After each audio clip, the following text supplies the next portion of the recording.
Hello my friends, you're welcome to solve this math problem, which is 81x cubed minus 18x squared is equal to 1 to find the values of x.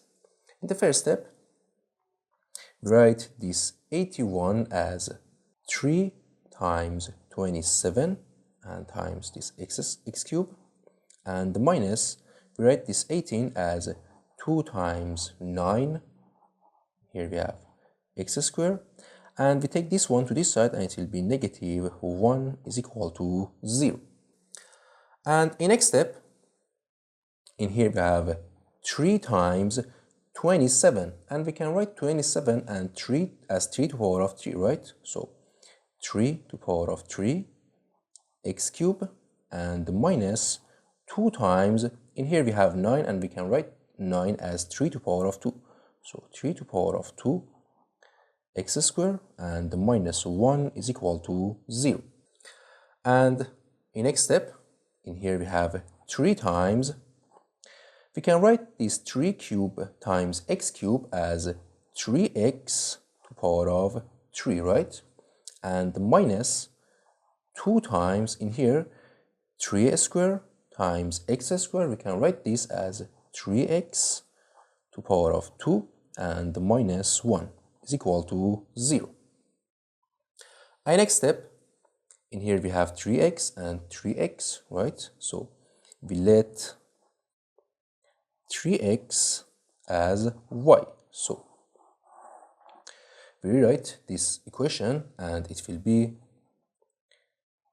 3y cubed, 3y cubed minus 2y squared, and minus 1 is equal to 0.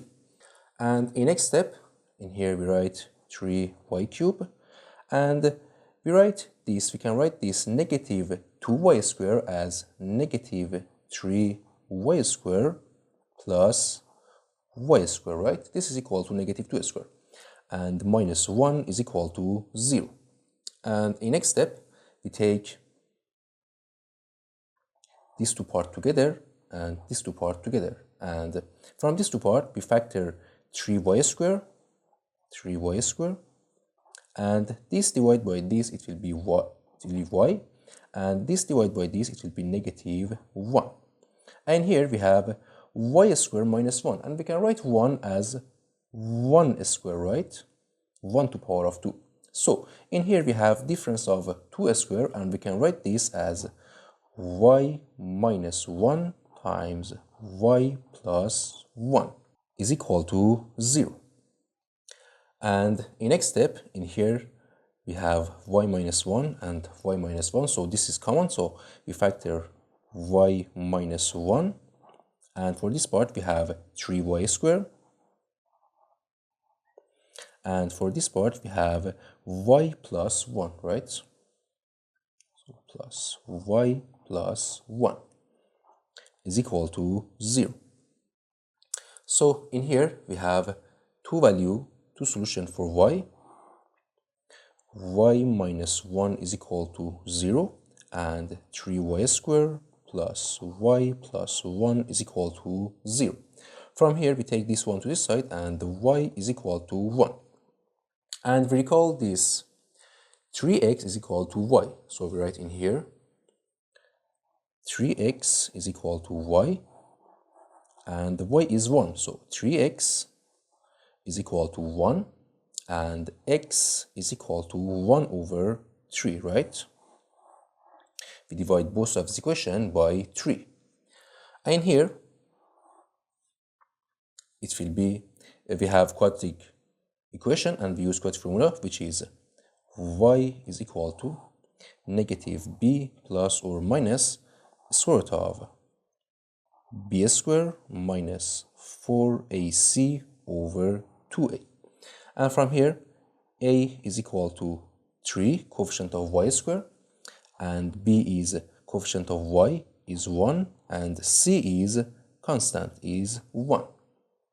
So y is equal to negative b, negative 1 plus or minus square root of b squared, 1 squared it will be 1, and minus 4 times a is 3, 4 times 3, and times c is 1, and over 2a. 2a is 2 times 3, it will be 6. And y is equal to negative 1 plus or minus square root of 1 minus 4 times 3, it will be 12. So 1 minus 12, it will be negative 11 over 6. And here, we can write negative 11 as negative 1 times 11, right? So it will be negative 1 plus or minus a square root of negative 1, it will be I, and times a square root of 11 over 6. So y is equal to negative 1 plus or minus I square root of 11 over 6, and 3x is equal to y. We want to find the value of x, so in here 3x is equal to y, so 3x is equal to negative 1 plus or minus I square root of 11 over 6, and here we divide both of this equation by 3, so it will be x is equal to negative 1 plus or minus I square root of 11. So we have 3 answers for x, this and this. Thank you for watching. Don't forget to like and subscribe, and see you in the next video. Goodbye.